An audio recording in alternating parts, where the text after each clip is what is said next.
Kia ora, good evening. New Zealand's biggest lahar in more than 50 years has left the Central Plateau virtually unscathed.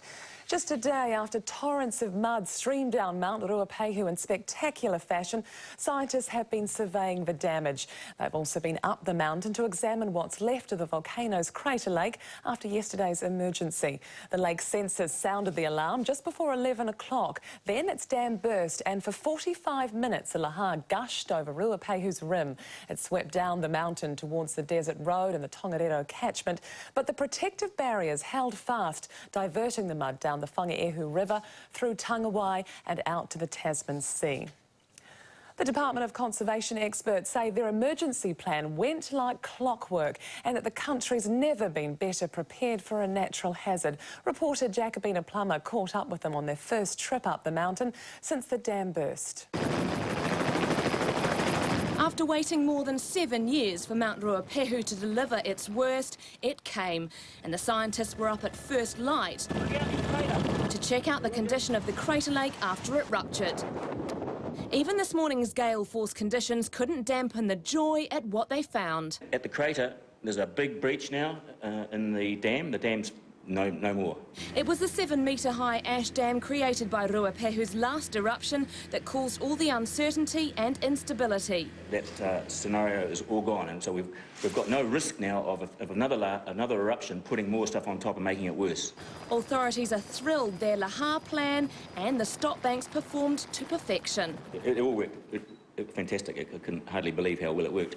But it's taken years of having resources on standby 24 hours a day. Myself and Sergeant Rumble have been to be within 20 minutes of Awakuni at all times for the last couple of years. So, yeah, it's a huge relief. The main job today was to fix the warning system damaged by the breach, made harder by today's blizzard conditions that forced Doc to make their way down from the crater lake on foot. Yeah, it got a bit cold there. Despite the terrifying torrents, amazingly no one was injured and there's little substantial damage. We have now reached the stage where the infrastructure is getting to a point where it can cope with what the mountain can throw at it. But there were still emergency trips to fix any hazards the Lahar left in its wake.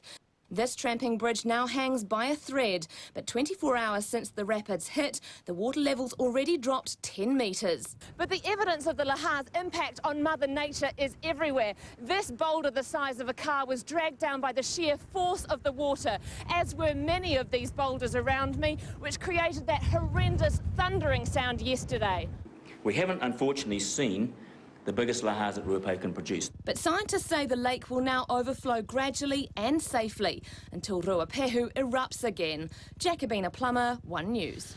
And road crews are tonight trying to restore access to a Tangiwai family who have been cut off by the lahar. Reporter Donna Marie Lever joins us from Strawn's Bridge, where the mud flows blocked the road. Evening, Donna Marie. Describe for us the damage there.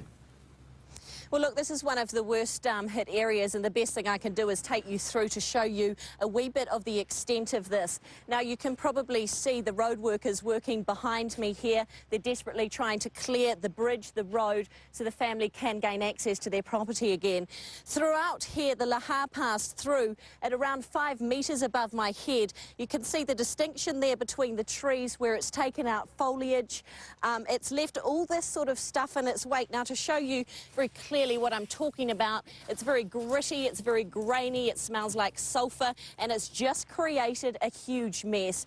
The family themselves, when it all took place, they were standing up here on the top of a cliff very safely away as the lahar very dramatically passed through.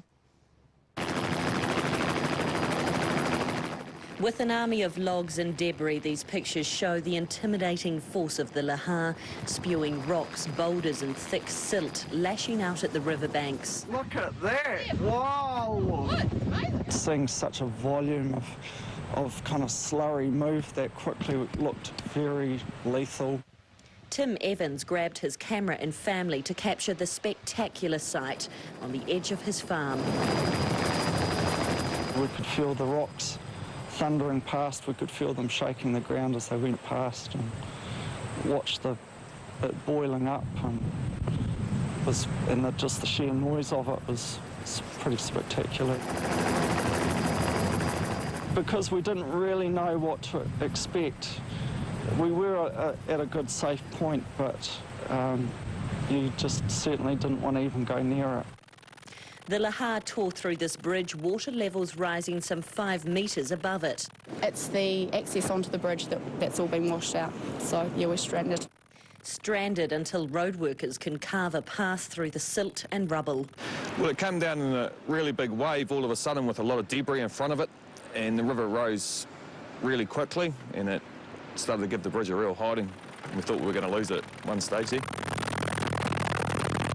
If you can see the birch tree over there, that was actually surrounded in bush, and so it actually rose up the birch tree, and we thought if the tree went, then the bridge potentially would go.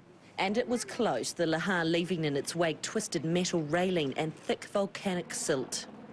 Ripped off 2 rails, and then it actually come the other side, which wasn't planned at all. The sheer power of the flow tore a toilet block from the ground at the Tangiwai Memorial. It's probably worse than what we were expecting, actually. We've never actually seen a Lahar like that before, so it's a great experience. We've seen footage of past Lahars, but to actually experience one for yourself was phenomenal, really. But for the children, it was a little more frightening. They were imagining that it was going to come down the whole valley and wipe out houses, that kind of stuff. So now they're not so frightened of the mountain and its eruption. 4-year-old Logan has the day off kindy while road workers scramble to repair the only access road the family has to the outside world. It's really cool. And what a story he will have to tell his classmates. And Donna Marie, how long is it likely to be before access is restored for the Blackburn family? Well, they're doing an incredible job here. Everything is happening so quickly. Carla Blackburn, of course, had the day off work today. Her son Joel didn't go to kindy, but by tomorrow it looks like it will be back to normal. Donna Marie, thank you very much. Donna Marie Lever, live from Strawn's Bridge near Tangiwai. Meanwhile, council staff and On Track have been checking bridges on the Ruapehu River, but it appears the damage is only slight. The Lahar swept down the river and into the sea before sunrise, faster than dock staff predicted. Trees and logs were caught up in the 4-metre torrent, but all rail and road bridges are open.